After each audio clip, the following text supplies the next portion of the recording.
ಮಾನ್ಯ ಸಭಾಧ್ಯಕ್ಷೆ ಉತ್ತರವನ್ನು ಒದಗಿಸಿದ್ದಾರೆ. ಬಹುಶಃ ನಾನು ಈ ಸದನ ಬಂದಾಗಿಂದ ಕೂಡ ಇದು 4ನೇ ಪ್ರಶ್ನೆ ತಮಗೆ ಕೇಳ್ತಾ ಇದ್ದೀನಿ.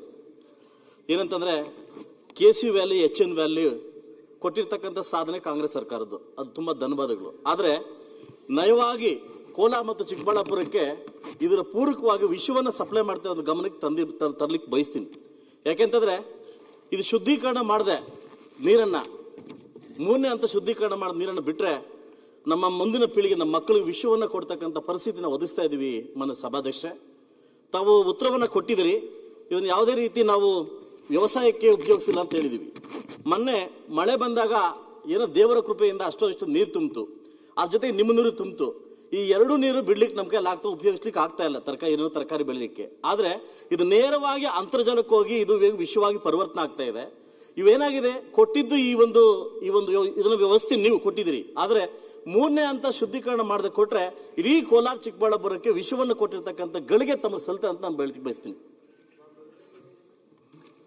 ಸನ್ಮಾನ್ಯ ಅಧ್ಯಕ್ಷರೇ, ಈಗಾಗಲೇ ಇದರ ಮೂಲ ಉದ್ದೇಶ ಈಗಾಗಲೇ ಅವರೇ ಹೇಳಿದ್ದಾರೆ. ದ್ವಿತೀಯ ಅಂತ ಟ್ರೀಟ್ಮೆಂಟ್ ಮಾಡಿ ಈಗ ಕೋಲಾರು ಮತ್ತು ಬೇರೆ ಬೇರೆ ಬೆಂಗಳೂರು ಸುತ್ತಮುತ್ತ ಇರತಕ್ಕಂಥ ಕೆರೆಗಳು ತುಂಬಿಸ್ತಕ್ಕಂಥದ್ದು KC ವ್ಯಾಲಿ, HN ವ್ಯಾಲಿ ಮತ್ತು ಈಗ ಹೋದ ವರ್ಷ ಪ್ರಾರಂಭ ಮಾಡಿ ವರ್ಷಾವತಿ ವ್ಯಾಲಿ, 3 ವ್ಯಾಲಿಗಳ ಮುಖಾಂತರ 700 ಕೆರೆಗಳು ತುಂಬಿಸ್ಬೇಕಂತ ಕಾರ್ಯಕ್ರಮ ಯೋಜನೆ ಸರ್ಕಾರ ಬಂದಿದೆ. ಈಗಾಗಲೇ 2018ರಲ್ಲಿ ಈಗಾಗಲೇ ಇವರು ಕೇಳಿರ್ತಕ್ಕಂಥ ಕೋಲಾರ ಮತ್ತು ಚಿಕ್ಕಬಳ್ಳಾಪುರನಲ್ಲಿ ಕೆರೆಗಳು ನಾವು 146 ಕೆರೆಗಳು ತುಂಬಿಸ್ತಾ ಇದ್ದೀವಿ.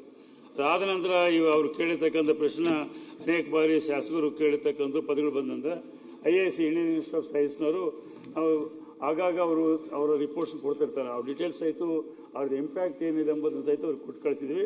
ಇನ್ನೂ ಡೀಟೇಲ್ ಬೇಕಾದ್ರೆ ಕೊಡ್ತೀವಿ. ಯಾವುದೇ ದ್ವಿತೀಯ ಹಂತದ ನೀರನ್ನ ನಾವು ಅಂತರ್ಜಲಕ್ಕೆ ಹೆಚ್ಚಿಸೋಕ್ಕೆ ಮಾತ್ರ ನಾವು ಉಪಯೋಗ ಮಾಡ್ತಾ ಇದ್ದೀವಿ. ನೇರವಾಗಿ ಈ ನೀರನ್ನು ನಾವು ಉಪಯೋಗ ಮಾಡಲಿಕ್ಕೆ ಅವಕಾಶ ಕೊಟ್ಟಿಲ್ಲ. ಯಾಕಂದರೆ 1,000ರಿಂದ 1,500, 2,000 ತನಕ ಅಂತರ್ಜಲ ಕುಸಿದೆ ಅಂತೇಳಿ ಆ ಕಾರಣಕ್ಕಾಗಿ ಅಂದಿನ ಸಂದರ್ಭದಲ್ಲಿ ಶ್ರೀಮಾನ್ ಕೃಷ್ಣ ಬೈರೇಗೌಡರು ಇರ್ಬೋದು, ರಮೇಶ್ ಕುಮಾರ್ ಇರ್ಬೋದು, KH ಮುನಿಯಪ್ಪನವರು ಇರ್ಬೋದು, ಎಲ್ಲರೂ ಸೇರಿ ಈ ಪ್ರಯೋಗ ಮಾಡಿದರು. ಅದರ ಮುಖಾಂತರ ಇವತ್ತು 250-300 ಫೀಟ್ನಲ್ಲಿ ನೀರು ಸಿಗ್ತಾ ಇದೆ. ಹಾಗಾಗಿ ಅಲ್ಲಿರ್ತಕ್ಕಂಥ ಎಲ್ಲ ರೈತರು ಭಾಳ ಉತ್ತಮ ರೀತಿಯಲ್ಲಿ ಬೆಳೆ ಬೆಳೆಸ್ತಾ ಇದ್ದಾರೆ. ಅದರ ಬೆಳೆದ ಬಗ್ಗೆ ಆಗಲಿ, ಕ್ವಾಲಿಟಿ ಬಗ್ಗೆ ಆಗಲಿ, ಕ್ವಾಂಟಿಟಿ ಬಗ್ಗೆ ಆಗಲಿ ಕ್ಲಿಯರಾಗಿ ಇಷ್ಟೆಲ್ಲ IIScನವರು ರಿಪೋರ್ಟ್ಸ್ ಕೊಡ್ತಾ ಇದ್ದಾರೆ. ಇಷ್ಟು ಪೂರ್ತಿ ಇದರಲ್ಲಿ ದ್ವಿತೀಯ ಹಂತದಲ್ಲಿ ಯಾವುದೇ ಅಂತರ್ಜಲ ಹೆಚ್ಚು ಮಾಡಲಿಕ್ಕೆ ಭಾಳ one of the best water ಅಂತೇಳಿ ಅವ್ರಿಗೆ ಸರ್ಟಿಫಿಕೇಟ್ ಮಾಡಿದ್ದಾರೆ. ಕೇಳ್ತಾರೆ ದ್ವಿತೀಯ ಹಂತದ ಮಾಡಬೇಕು ಅಂತ ಹೇಳ್ತಾರೆ ಟ್ರೀಟ್ಮೆಂಟ್. ಅದು ಇವತ್ತು ಸರ್ಕಾರ ಮುಂದೆ ಆ ಸಂದರ್ಭ ಪ್ರಸ್ತಾವನೆ ಇಲ್ಲ. ಅವ್ರಿಗೆ ಈಗಾಗಲೇ ನಾನು ಶ್ರೀಮಾನ್ ಕೃಷ್ಣ ಬೈರೇಗೌಡರ ಹತ್ರ ಮಾತಾಡಿದ್ದೀನಿ. ಇವರೆಲ್ಲರಿಗೂ ಎಲ್ಲೆಲ್ಲಿ ನಾವು KC ವ್ಯಾಲಿ, HN ವ್ಯಾಲಿ, ವರ್ಷಾವತಿ ವ್ಯಾಲಿನಲ್ಲಿ ಅವ್ರಿಗೆ ಏನು ಕನ್ಫ್ಯೂಷನ್ ಇದೋ ಆ ಎಲ್ಲ ಶಾಸಕರನ್ನು ಕರೆದು, ನಮ್ಮ IIScನಲ್ಲಿ ಇರ್ತಕ್ಕಂಥ ಪ್ರೊಫೆಸರ್ಸ್ನೆಲ್ಲ ಕರೆದು, ನಮ್ಮ ಅನುಭವ ಇರ್ತಕ್ಕಂಥ ರಾಜಕಾರಣಗಳು ಸಹಿತ ಕರೆದು ಒಂದು ಅವ್ರಿಗೆ ಟ್ರೈನಿಂಗ್ ಕ್ಲಾಸು ಇಲ್ಲದ್ರೆ ಅದ್ರ ಬಗ್ಗೆ ಚರ್ಚೆ ಮಾಡ್ತಕ್ಕಂಥ ಪ್ರಯತ್ನ ಮಾಡ್ತಾರೆ ಅಂತೇಳಿ ಸಂದರ್ಭದಲ್ಲಿ ಹೇಳ್ಬೇಕು. ಸಭಾಧ್ಯಕ್ಷೆ, ಇದು KC ವ್ಯಾಲಿ ನೀರು, ಇದು ಬೆಂಗಳೂರು ನೀರು. ಮಾನ್ಯ ನಮ್ಮ ನಮ್ಮ DK ಶಿವಕುಮಾರ್ ಕೊಡ್ತಕ್ಕಂಥ ಬೆಂಗಳೂರು ನೀರು. ಇದು ಚಿಕ್ಕಬಳ್ಳಾಪುರ ಕೋಲಾರ ಕೊಡ್ತಕ್ಕಂಥ ಇದು ನಿಮ್ಮ ಗಿಫ್ಟ್ ನೀರು. ನೀವು ನಿಜವಾಗ್ಲೂ ಇದ್ರ ಬಗ್ಗೆ ಅರಿವಿದ್ರೆ, ಇದ್ರ ಬಗ್ಗೆ ನಮಗೆ ಜ್ಞಾನ ಅಂತ ಇದ್ರೆ ನಮ್ಮನ್ನ ಜನಪ್ರತಿನಿಧಿಯಾಗಿ ಆಯ್ಕೆ ಮಾಡಿ ಬಿಟ್ಟವ್ರಿ. ಬಟ್ ನಾವು ಕೊಡ್ಬೇಕಂತ ಕರ್ತವ್ಯನ ನಾವು ಮಾಡ್ತಾ ಇಲ್ಲ. ನಾವು ಕೈ ಮುಗಿದು ನಿಮ್ಮನ್ನು ಕೇಳ್ತಾರ ಸರ್ಕಾರಕ್ಕೆ ಒಂದೇ, ನೀವು ನೀರು ಕೊಟ್ಟಿದ್ದೀರಿ, ಕೊಳಚೆ ನೀರು ಕೊಟ್ಟಿದ್ದೀರಿ. ಇದೇ ಕಾವೇರಿ ವಾಟರ್ ಅಲ್ಲ, ತುಂಗಭದ್ರಾ ವಾಟರ್ ಅಲ್ಲ, ಕೊಳಚೆ ನೀರು ಕೊಟ್ಟಿದ್ದೀರಿ. ಆ ಕೊಳಚೆ ನೀರನ್ನ 3ನೇ ಹಂತ ಶುದ್ಧೀಕರಣ ಮಾಡ್ಕೊಡಿ ಅಂತ ತಮ್ಮನ್ನ ಕೇಳ್ತಾ ಇರೋದು. ಬೇರೆ ಕೇಳ್ತಾ ಇಲ್ಲ. ಕೋಲಾರ ಜಿಲ್ಲೆ, ಚಿಕ್ಕಬಳ್ಳಾಪುರ ಜಿಲ್ಲೆ ಕೇಳ್ತಾ ಇರೋದು ಕೊಳಚೆ ನೀರು ಕೊಟ್ಟಿದ್ದೀರಿ, ಆದ್ರೆ 3ನೇ ಹಂತ ಶುದ್ಧೀಕರಣ ಮಾಡ್ಕೊಡಿ ಅಂತ ನಾವು ಕೇಳ್ತಾ ಇರೋದು. ಈಗ ಆಗಿರ್ತಕ್ಕಂಥದನ್ನೆಲ್ಲ ಅವರು 2 ಬಾಟಲ್ನಲ್ಲಿ ನೀರು ತಂದು ತೋರಿಸ್ತಾ ಇದ್ದಾರೆ. ಅದು ಆ ನೀರು ಯಾವುದು, ಈ ನೀರು ಯಾವುದು ಎಂಬುದು ನಮ್ಗೆ ಗೊತ್ತಿಲ್ಲ.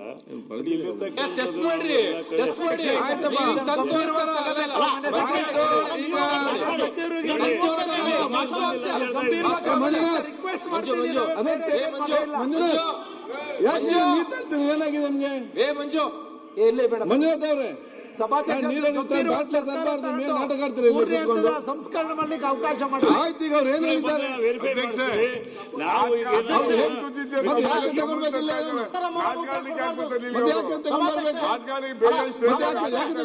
ಈ ಸಲ ತಾತ್ಸಾರ ಮನೋಭಾವ ಮಂಜುನಾಥ್ ಅವ್ರೆ, ಅವ್ರು ಏನ್ ಹೇಳಿದ್ದಾರೆ? ಸೈಂಟಿಸ್ಟ್ ಅನ್ನು ನಿಮ್ಮನ್ನ ಚರ್ಚೆ ಮಾಡ್ತಾ ಹೇಳಿದಾರಲ್ಲ, ಸದಾ ಬಾಟ್ಲಿ ಬಿಸಾಡಬೇಡಿ, ನಾವು ತಗೊಂಡೋಗಿ ಅಲ್ಲಿ. ಅಧ್ಯಕ್ಷ ಸುರೇಶ್ ಅಧ್ಯಕ್ಷ ಅಧ್ಯಕ್ಷ ಒಂದ್ ನಿಮಿಷ ಅಧ್ಯಕ್ಷ ದಯವಿಟ್ಟು ಗಂಭೀರ Correct, ನೀವು ಆ ಬಾಟಲ್ ಕಾರ್ಬಾರ್ ನೋಡಿ. ದಕ್ಷಿಣ ಕನ್ನಡದಲ್ಲಿ ಎಂಡೋಸಲ್ಫೇನ್ ಅಂತ ನೀವು ಮಾಡಿದಾಗ ಇವತ್ತು ಏನಾಗಿದೆ ಪರಿಸ್ಥಿತಿ ತಮಗೆ ಗೊತ್ತಿದೆ. ಇವತ್ತು ನಮ್ಮ ಪೀಳಿಗೆ ಮಕ್ಕಳಿಗೆ ಇವರು ವಿಷ ಕೊಡ್ತಾ ಇದ್ದಾರೆ ಸಭಾಧ್ಯಕ್ಷ.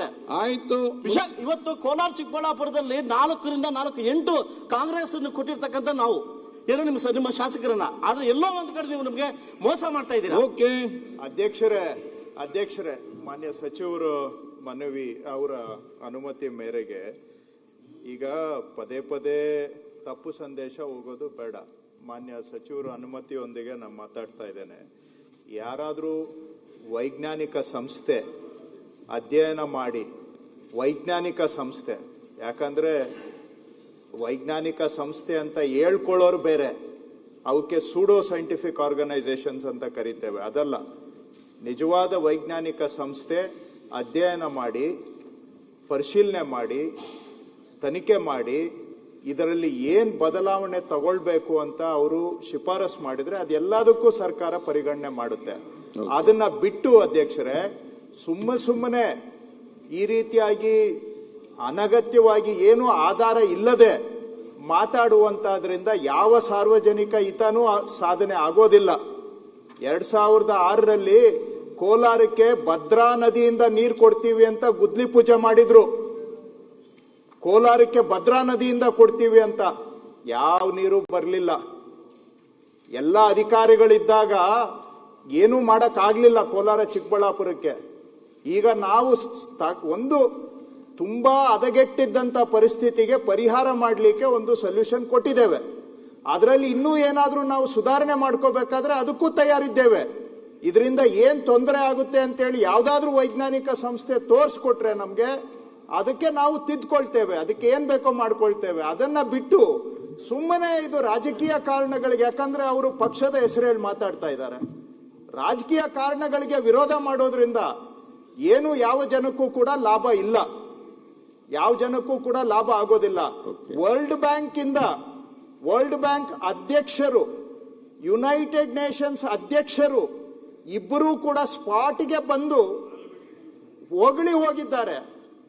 ಕೇಂದ್ರ ಸರ್ಕಾರದ ಪಾರ್ಲಿಮೆಂಟರಿ ಕಮಿಟಿ ಸ್ಪಾಟ್ಗೆ ಬಂದು ಕೆರೆ ನೋಡಿ ಹೊಗಳಿ ಹೋಗಿದ್ದಾರೆ. ಇದನ್ನ ದೇಶದಲ್ಲಿ ಅಳವಡಿಸ್ಕೊಳ್ಬೇಕು ಅಂತ ಶಿಫಾರಸ್ ಮಾಡಿದ್ದಾರೆ ಕೇಂದ್ರ ಸರ್ಕಾರ. ಶಿವಕುಮಾರ್ ಅವರು ಹಿಂದೆ ನೀರಾವರಿ ಸಚಿವರಾಗಿದ್ದಾಗ ಕೇಂದ್ರ ಸರ್ಕಾರದ ನೀರಾವರಿ ಸಚಿವರು ಇವರಿಗೆ ನಿಮ್ಮ ರಾಜ್ಯದಲ್ಲಿ ಬಹಳ ಒಳ್ಳೆ ಯೋಜನೆ ಮಾಡಿದ್ದೀರಾ, ಇದನ್ನ ಇಡೀ ದೇಶದಲ್ಲಿ ಅಳವಡಿಸ್ಕೋಬೇಕು ಅಂತ ನಾವು ಶಿಫಾರಸ್ ಮಾಡ್ತಾ ಇದ್ದೇವೆ ಅಂತ ಈ ಹಿಂದೆ ಅವರು ನೀರಾವರಿ ಸಚಿವರಾಗಿದ್ದಾಗ ಹೇಳಿದ್ದಾರೆ. ಅಷ್ಟೇ ಅಲ್ಲ, ವರ್ಲ್ಡ್ ಬ್ಯಾಂಕ್ನವರು ಈ ಯೋಜನೆಯನ್ನ ಸ್ಕೇಲ್ ಅಪ್ ಮಾಡಿ ಅಂತೇಳಿ ನಮಗೆ ಅನುದಾನವನ್ನು ಕೂಡ ಅಂದ್ರೆ ಸಾಲವನ್ನು ಕೊಟ್ಟಿದ್ದಾರೆ ಈ ಯೋಜನೆಯನ್ನ ಸ್ಕೇಲ್ ಅಪ್ ಮಾಡಲಿಕ್ಕೆ. ಹೋದ ಸರ್ಕಾರದಲ್ಲಿ ಮಾಧುಸ್ವಾಮಿ ಅವರು ನೀರಾವರಿ ಸಚಿವರಾಗಿದ್ರು, ಅವರು ಬೊಮ್ಮಾಯಿಯವರಿಗೆ ಒಪ್ಪಿಸಿ ಮುಖ್ಯಮಂತ್ರಿಗಳಾಗಿದ್ದಾಗ ವೃಷಭಾವತಿಗೆ ಕ್ಯಾಬಿನೆಟ್ ಅಲ್ಲಿ ಅಪ್ರೂವಲ್ ಕೊಡಿಸಿದ್ದು ಕೂಡ ಇದೆ. ಈ ರೀತಿಯಾಗಿರುವಂತಹದ್ದು ಸುಮ್ಮನೆ ಅದನ್ನ ನೆಲಮಂಗಲ ತುಮಕೂರಿಗೆ ತುಮಕೂರು ಇರಲಿಲ್ಲ. ಮಾಧುಸ್ವಾಮಿ ಅವರು ಬಹಳ ಆಸಕ್ತಿ ತಗೊಂಡು ತುಮಕೂರಿನ ಈ ಬೆಂಗಳೂರು ಬಾಜು ಭಾಗಕ್ಕೆ ಕೊಡಿಸುವಂತ ಕೆಲಸವನ್ನ ಅವ್ರು ಮಾಡಿದ್ರು. ಆ ರೀತಿಯಾಗಿ ಇದೆ. ಆದ್ರೆ ಯಾವ ರೈತರಿಗೂ ತೊಂದರೆ ಆಗ್ಲಿಕ್ಕೆ ಆಗುವಂತ ಸಂದರ್ಭದಲ್ಲಿ ನಮ್ಮ ಸರ್ಕಾರ ಸುಮ್ಮನೆ ಕೂಡೋದಿಲ್ಲ. ವೈಜ್ಞಾನಿಕ ವರದಿ ಆಧಾರದ ಮೇಲೆ ಏನೇ ಸುಧಾರಣೆ ಕ್ರಮ ತಗೊಳ್ಬೇಕಾದ್ರೂ ನಾವು ಅದಕ್ಕೆ ತಯಾರಿದ್ದೇವೆ. ಆದ್ರೆ ಸುಮ್ಮನೆ ಅಪಪ್ರಚಾರ ಮಾಡಿ ಆಗಿರುವ ಅನುಕೂಲಕ್ಕೆ ಮಸಿ ಬಳಿಯುವಂತಹದ್ದು, ಕಲ್ಲು ಹಾಕುವಂತಹದ್ದು, ಇದರಿಂದ ಯಾವ ಸಾರ್ವಜನಿಕ ಹಿತನೂ ಸಾಧನೆ ಆಗೋದಿಲ್ಲ. ನಾವು ಯಾವುದೋ ನಮ್ಮ ಗೌರ್ಮೆಂಟ್ ಸ್ಪಾನ್ಸರ್ಡ್ ಡಿಪಾರ್ಟ್ಮೆಂಟ್ಗೆ ಕೊಟ್ಟಿಲ್ಲ. ಇಂಡಿಯನ್ ಇನ್ಸ್ಟಿಟ್ಯೂಟ್ ಆಫ್ ಸೈನ್ಸ್ ಇಡೀ ಪ್ರಪಂಚದ 100 ಅತಿ ಪ್ರತಿಷ್ಠಿತ ಶಿಕ್ಷಣ ಸಂಸ್ಥೆಗಳಲ್ಲಿ ಭಾರತದ್ದು ಇರೋದು ಒಂದೇ ಒಂದು entry, Indian institute of science. ಇಡೀ ಭಾರತದ್ದು ಒಂದೇ ಎಂಟ್ರಿ. ಟಾಪ್ 100 ಯೂನಿವರ್ಸಿಟೀಸ್ ವರ್ಲ್ಡ್ ಅಲ್ಲಿ ಇಂಡಿಯನ್ ಇನ್ಸ್ಟಿಟ್ಯೂಟ್ ಆಫ್ ಸೈನ್ಸ್ ಒಂದೇ ಇರೋದು. ಅಂತಹ ಒಂದು ಪ್ರತಿಷ್ಠಿತ ಸಂಸ್ಥೆಯವರು ಪ್ರತಿ 3 ತಿಂಗಳು ಹೋಗಿ ನೀರ್ ಸ್ಯಾಂಪಲ್ ತೆಗಿತಾರೆ, ಬೆಳೆ ಪರೀಕ್ಷೆ ಮಾಡ್ತಾರೆ, ನೀರಿನ ಗುಣಮಟ್ಟ ಪರೀಕ್ಷೆ ಮಾಡ್ತಾ ಇದ್ದಾರೆ. 5 ವರ್ಷ, 1 ವರ್ಷ ಅಲ್ಲ, 1 ತಿಂಗಳಲ್ಲ, 5 ವರ್ಷ ಕೊಟ್ಟಿದ್ವಿ, ಮತ್ತೆ 5 ವರ್ಷಕ್ಕೆ ಅವರು ಎಕ್ಸ್ಟೆನ್ಷನ್ ಮಾಡಿದ್ದಾರೆ. ಸೊ ಎಲ್ಲಾ ಸೈಂಟಿಫಿಕ್ ಪ್ರೋಟೋಕಾಲ್ಸ್ ಅನ್ನ ಫಾಲೋ ಮಾಡ್ತಾ ಇರೋವಾಗ ಯಾವುದೋ ಬೆಳೆಗೆ ಹುಳ ರೋಗ ಬಂತು ಅಂತಂದ್ರೆ ಆ ಹುಳ ರೋಗಕ್ಕೆ ಇದು ಕಾರಣ ಅಂತ ಹೇಳ್ತಾರೆ ಅಂತ ಹೇಳಿದ್ರೆ ಇಂಥ ಸೂಡೋ ಸೈನ್ಸ್ ಇಂದ ಯಾವ ಜನರ ಹೊಟ್ಟೆ ತುಂಬಿಸ್ಲಿಕ್ಕೆ ಸಾಧ್ಯ ಇಲ್ಲ.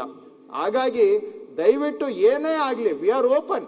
ಯಾರು ಬೇಕಾದರೂ ಸೈಂಟಿಫಿಕ್ ಆರ್ಗನೈಸೇಷನ್ ಬಂದು ಸ್ಟಡಿ ಮಾಡಲಿ, ಅವರ ರೆಕಮೆಂಡೇಶನ್ ಮೇಲೆ ನಾವು ಒಂದು ತೆರೆದ ಮನಸ್ಸಿನಿಂದ ಸುಧಾರಣೆ ಮಾಡಿಕೊಡ್ಲಿಕ್ಕೆ ಸರ್ಕಾರ ತಯಾರಿದೆ ಅಧ್ಯಕ್ಷರೇ. ಸಭಾಧ್ಯಕ್ಷೆ ಆಯ್ತು, ಸಭಾಧ್ಯಕ್ಷ ಇಲ್ಲ, ಅದಕ್ಕೆ ಉತ್ತರ ಕೊಡ್ಬೇಕು ಸಭಾಧ್ಯಕ್ಷ. ನಾನು ಸಭಾಧ್ಯಕ್ಷ ಮೋಸ ಮಾಡ್ತಾ ಅಂತ ಹೇಳಿದಾರೆ ಅದನ್ನು ಸಭಾಧ್ಯಕ್ಷ ತಿಳ್ಕೊಳ್ಳಿ. ಅವ್ರಿಗೆ 5 ವರ್ಷದ್ದು ಕೊಡ್ತೀವಿ ಸಭಾಧ್ಯಕ್ಷ. ಸುಮ್ಮನೆ ಮಾಹಿತಿ ನಮ್ಮ ಜಿಲ್ಲೆಯ ನಮ್ಮ ಕೃಷ್ಣ ಬೈರೇಗೌಡ ಸಣ್ಣ ಒಂದು ಮಾತಂದ್ರು, ಇದು ಸುಮ್ನೆ ರಾಜಕೀಯ ಮಾಡ್ತಾರೆ ಅಂತ ಒಂದು ಮಾತಂದ್ರು. ಬಹುಶಃ ಜಿಲ್ಲೆ ಪರವಾಗಿ ನಿಮಗೆ ಸಭಾಧ್ಯಕ್ಷ ನಾನು ಕೇಳಿದ್ದೆ, ನಿಮಗೆ 3ನೇ ಹಂತದ ಶುದ್ಧೀಕರಣ ಮಾಡ್ಕೊಡಿ ಅಂತ ಕೇಳಿದ್ದು. ಹೇಳಿದಾರಲ್ಲ, ಅಲ್ಲ ಅದ್ರ ಬರ್ ನೀವು ಸುಮ್ನೆ ರಾಜಕಾರಣ ಮಾಡ್ತೀರಾ ಅಂತಂದ್ರೆ ಅಧ್ಯಕ್ಷರೇ ಮತ್ತೆ ಹೇಳ್ತೀರಿ. ಕರ್ನಾಟಕ ಪೊಲ್ಯೂಷನ್ ಕಂಟ್ರೋಲ್ ಬೋರ್ಡ್,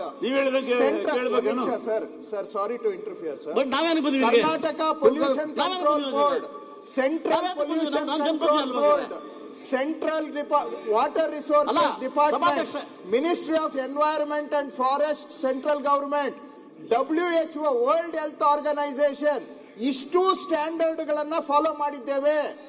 ಇಷ್ಟು ಸ್ಟ್ಯಾಂಡರ್ಡ್ ಅನ್ನ ಓಪನ್ ವಾಟರ್ ಸೋರ್ಸ್ ಗೆ ಏನು ಕ್ವಾಲಿಟಿ ಇರಬೇಕು ಅದನ್ನ ಇಲ್ಲಿ ಎನ್ಶೋರ್ ಮಾಡ್ತಾ ಇದ್ದೇವೆ. No compromise.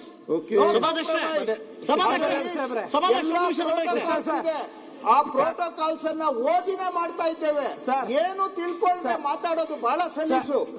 ಅವರು ಯಾವ್ದಾದ್ರು scientific organisations quality standards, pollution control board, central CPCB, ministry of environment and forest, NGT, ministry of ಇದು world health organisation, UN protocols, ಇಷ್ಟನ್ನು ಅಧ್ಯಯನ ಮಾಡಿ ಏನಾದ್ರೂ ನಮ್ ಕಡೆ ಕೊರತೆ ಇದೆ ಅಂದ್ರೆ ಪಾಯಿಂಟ್ ಔಟ್ ಮಾಡ್ಲಿ. We will correct ourselves, we are ready. ಅದನ್ನ ಬಿಟ್ಟು ಸುಮ್ಮನೆ ನಾನು ಹೇಳಿದ್ದೆ ಸರಿ ಅಂತ ವಾದ ಮಾಡೋದು ಅರ್ಥ ಅಲ್ಲ. ಬಿಕಾಸ್ ನಾವು ಎಲ್ಲ ವಿಷಯದಲ್ಲಿ ನಾನು ಎಕ್ಸ್ಪರ್ಟ್ ಅಲ್ಲ. ಯಾವುದು ಎಕ್ಸ್ಪರ್ಟ್ ಆರ್ಗನೈಸೇಷನ್ ಇದೆ ಅವ್ರ ಮೇಲೆ ನಾವು ಡಿಪೆಂಡ್ ಆಗ್ಬೇಕಾಗತ್ತೆ. ಎಕ್ಸ್ಪರ್ಟ್ ಆರ್ಗನೈಸೇಷನ್ ಇದಕ್ಕೆ ಸಂಬಂಧಪಟ್ಟಿದ್ದು ಸಂಸ್ಥೆ, ಅವ್ರು ಏನೇ ಇದ್ರ ಬಗ್ಗೆ ಶಿಫಾರಸು ಕೊಟ್ಟರು ಕೂಡ ಸರ್ಕಾರ ಅದನ್ನ ಸ್ವೀಕಾರ ಮಾಡುತ್ತೆ. ಈಗ ಅವರು ಮೀಟಿಂಗ್ ಇರುತ್ತೆ ಅಂತ ಹೇಳಿದ್ದಾರೆ. ನಿಮ್ಮೆಲ್ಲ ಸದಸ್ಯರು ಮೀಡಿಯಾ ಚರ್ಚೆ ಮಾಡಿದ ಹಾಗೆ ಮಾಡಿ. ಅಲ್ಲ, ನಾವು ಜನಪ್ರತಿನಿಧಿ ಕೇಳಬೇಕು. ಈ ನೀರನ್ನ ಸುಮಾರು ಅವರ ತಂದೆಯವರು ಬೈರೇಗೌಡರಿದ್ದಂಥ ಕಾಲದಿಂದ ಹೋರಾಟ ಮಾಡಿ ನಮಗೆ 1200 ಅಡಿ ಹೋಗಿದ್ದರಿಂದ ಈ ನೀರನ್ನ ಇಸ್ರೇಲ್ ಸಂಸ್ಥೆಯಲ್ಲಿ ತಜ್ಞರನ್ನು ಕರೆಸಿ ನೋಡಿ ಮಾಡಿದ್ದು. ಇದರಲ್ಲಿ ತರ್ಸರಿ ಟ್ರೀಟ್ಮೆಂಟ್ ಕುಡಿಯೋ ನೀರಿಗೆ ಮಾಡಬೇಕಾಗ್ತದೆ. ಆದರೆ ನಾನು ಒಂದು ಮನವಿ ಮಾಡ್ತೀನಿ, ಹೆಚ್ಚಿಗೆ ಮಾತಾಡೋಲ್ಲ, ಡೀಟೇಲ್ ಕೃಷ್ಣ ಬೈರೇಗೌಡರು ಮಾತಾಡಿದ್ದಾರೆ. 2-3 ಜಿಲ್ಲೆ, ಕೋಲಾರ, ಚಿಕ್ಕಬಳ್ಳಾಪುರ, ಬೆಂಗಳೂರು ಗ್ರಾಮಾಂತರ, ಶಾಸಕರನ್ನು ಕರೆಸಿ ಮಾನ್ಯ ಮಂತ್ರಿಗಳಾದಂಥ ಬಸವರಾಜ್ ಅವರು ಸೈಂಟಿಸ್ಟನ್ನು ಕರೆಸಿ, ಯಾರು ಇಂಡಿಯನ್ ಇನ್ಸ್ಟಿಟ್ಯೂಟ್ ಆಫ್ ಸೈನ್ಸ್, ಈ ತೀರ್ಮಾನ ಮಾಡಬೇಕಾದ್ರೆ ಹೇಳಿದಾಗ ವರ್ಲ್ಡ್ ಆರ್ಗನೈಸೇಷನ್ ತಗೊಂಡಿದ್ದೀವಿ, ಸೆಂಟ್ರಲ್ ವಾಟರ್ ರಿಸೋರ್ಸಸ್ ತಗೊಂಡಿದ್ದೀವಿ, ಸ್ಟೇಟ್ದು ತಗೊಂಡಿದ್ದೀವಿ. ಈ 3 ಜನನ ಕರೆಸಿ ಒಂದು ಮೀಟಿಂಗನ್ನು ಮಾಡಿ ಅವರಿಗೆ ತಿಳಿ ಮಾಡಬೇಕಾಗುತ್ತೆ. ವೈಜ್ಞಾನಿಕವಾಗಿ 2ನೇ ಟ್ರೀಟ್ಮೆಂಟ್ ಮಾಡಿ ಕೆರೆಗಳಿಗೆ ಬಿಡೋಕ್ಕಷ್ಟೇ, ಕುಡಿಯೋ ನೀರಿಗಲ್ಲ. ಕುಡಿಯೋ ನೀರು ಮಾಡಬೇಕಾದ್ರೆ ತರ್ಸರಿ ಟ್ರೀಟ್ಮೆಂಟ್ ಮಾಡಲೇಬೇಕು. ಇಸ್ರೇಲಲ್ಲಿ ತರ್ಸರಿ ಟ್ರೀಟ್ಮೆಂಟ್ ಮಾಡಿ ಕುಡಿಯೋಕ್ಕೂ ಕೊಡ್ತಾರೆ. ಇಲ್ಲಿ ನಾವು ಸೀಮಿತವಾಗಿ ಏನು ಮಾಡಿದ್ದೀವಿ, ಇರಿಗೇಷನ್ಗೆ ಗ್ರೌಂಡ್ ವಾಟರ್ ರೈಸ್ ಮಾಡಕ್ಕೆ ಮಾಡಿದ್ದೀವಿ, ಎತ್ತಿನಹೊಳೆ ಮಾಡಿದ್ದೀವಿ. ಎತ್ತಿನಹೊಳೆ ಕುಡಿಯೋ ನೀರಿಗೆ 3 ಜಿಲ್ಲೆನಲ್ಲ, ಅಲ್ಲಿ ಎಲ್ಲಿ ನಾವು ಸಕಲೇಶ್ಪುರದಿಂದ ಬರುವ ಎಲ್ಲ ಹಾದಿಯಲ್ಲಿ ಬರುವ ಎಲ್ಲ ಜಿಲ್ಲೆಗಳಿಗೂ ಕೂಡ ಕುಡಿಯೋ ನೀರು ಕೊಡೋ ಕಾರ್ಯಕ್ರಮ ಮಾಡಿದೆ. ಮಾನ್ಯ ಉಪಮುಖ್ಯಮಂತ್ರಿಗಳು ಇಲ್ಲೇ ಇದ್ದಾರೆ, ಘೋಷಣೆ ಮಾಡಿದ್ದಾರೆ 2027ರಲ್ಲಿ ಪ್ರತಿ ಗ್ರಾಮಕ್ಕೂ ಕೂಡ ಕುಡಿಯೋ ನೀರನ್ನು ಕೊಡ್ತೀವಿ ಅಂತ ಹೇಳಿದ್ದಾರೆ. ಸಮಾಧಾನವಾಗಿ ಮಂಜುನಾಥ್ ಅವರು ಪ್ರಶ್ನೆ ಕೇಳಿದ್ದು, ಸಂಶಯ ಏನಿದೆ, ತರ್ಸರಿ ಟ್ರೀಟ್ಮೆಂಟ್ ಯಾಕೆ ಬೇಕು ಕುಡಿಯೋ ನೀರಿಗೆ? ಸೆಕೆಂಡ್ರಿ ಟ್ರೀಟ್ಮೆಂಟ್ ಮಾಡಿದ್ರೆ ಕೆರೆಗಳಿಗೆ ಬಿಡ್ತೀವಿ, ವಾಟರ್ ರೀಚಾರ್ಜ್ ಆಗ್ತದೆ. ಇವತ್ತು 200 ಅಡಿ 300 ಅಡಿಗೆ ನೀರು ಬಂದಿದೆ. ಇದೆಲ್ಲ ನಾವು ಮಾಡಿದ್ದು, ಇದನ್ನು ಅರ್ಥ ಮಾಡ್ಕೋಬೇಕು. ಅವತ್ತು ನಾನು ಇದೇ ಮುಖ್ಯಮಂತ್ರಿಗಳು ಸಿದ್ದರಾಮಯ್ಯನವರು ಇದ್ದಾಗ 3 ಮೀಟಿಂಗ್ ಮಾಡಿದೆ. ನಾನು ಕೇಂದ್ರದಲ್ಲಿ ಮಂತ್ರಿ ಇದ್ದೆ. ಎಲ್ಲ ಪಕ್ಷಾತೀತವಾಗಿ BJP, ಕಾಂಗ್ರೆಸ್ಸು ಮತ್ತು ಜನತಾದಳ MLA ಕರೆಸಿ ನಿಮ್ಮನ್ನೆಲ್ಲ ಒಪ್ಪಿಸಿ ತೀರ್ಮಾನ ಮಾಡಿದ್ರು. ನಾನೇ ಅದರ ಜವಾಬ್ದಾರಿ ತಗೊಂಡಿದ್ದೆ. ಎಲ್ಲ ಶಾಸಕರು ಇದ್ದರು. ಇವತ್ತು ನಾನು ಇಷ್ಟೇ ಹೇಳ್ತೀನಿ, ಒಂದು ಕಮಿಟಿಯನ್ನು ಇವ್ರನ್ನ ಎಲ್ಲ ಶಾಸಕರನ್ನು ಕರೆಸಿ ಮಾನ್ಯ ಮಂತ್ರಿಗಳು ಒಂದು ಮೀಟಿಂಗ್ ಅನ್ನು ಮಾಡಲಿ. ನಾವು ಅದರಲ್ಲಿ ನಾನು ಕೃಷ್ಣಬೈರೇಗೌಡರು ಕೂಡ ಭೇಟಿ ಅಲ್ಲ ಇಂಡಿಯನ್ ಇನ್ಸ್ಟಿಟ್ಯೂಟ್ ಆಫ್ ಸೈನ್ಸ್ ಅವ್ರನ್ನ ಕರೆಸಿರಿ, ಅವರ ಅನುಮಾನವನ್ನು ಪರಿಹಾರ ಮಾಡೋಣ, ಮತ್ತೆ ಮುಂದೆ ಏನು ಮಾಡ್ಬೇಕು ಅನ್ನೋದನ್ನು ಮಾಡೋಣ. ನಮಸ್ಕಾರ. ಸುರೇಶ್ ಕುಮಾರ್ ಎಸ್. ಅಧ್ಯಕ್ಷರೇ ಅಧ್ಯಕ್ಷ ಒಂದು ಮನವಿ. ಅಲ್ಲ ಅಣ್ಣ ಸುರೇಶ್ ಅಣ್ಣ, ಒಂದು ನಿಮಿಷ. ಅವರು ನಮ್ಮ ಮಾನ್ಯ ಸಚಿವರು ಹೇಳಿದ್ರು ತಪ್ಪು ಮಾಹಿತಿ ನೀಡ್ತಾವ್ರೆ ಅಂತ ಹೇಳಿದ್ರು. ಏನು ನಾನು ತಪ್ಪು ಮಾಹಿತಿ ನೀಡ್ತೀನಿ ಅಂತ ಸಚಿವರು ಅಂತ ಹೇಳಿದ್ರು. ಅಲ್ಲ ಒಂದ್ ನಿಮಿಷ ಇಂಥ ಗಂಭೀರವಾದ ಸಮಸ್ಯೆನ ತಪ್ಪು ಮಾಹಿತಿ ಮಾಡ್ಲಿಕ್ಕೆ ನಾನು ಜನಪ್ರತಿನಿಧಿ ಅಲ್ವಾ? ದಯವಿಟ್ಟು ಕರ್ತವ್ಯ ತೆಗಿಬೇಕು ಅದನ್ನ. ಓಕೆ ಆಯ್ತು. ಸುರೇಶ್ ಕುಮಾರ್ ಗೃಹ ಸಚಿವರು ಅಧ್ಯಕ್ಷರೇ ಅವ್ರು ಟೈಮ್ ಕೇಳಿದ್ದಾರೆ. ಅಲ್ಲ, ಒಂದು ನಿಮಿಷ ಹೇಳ್ತೀರಿ.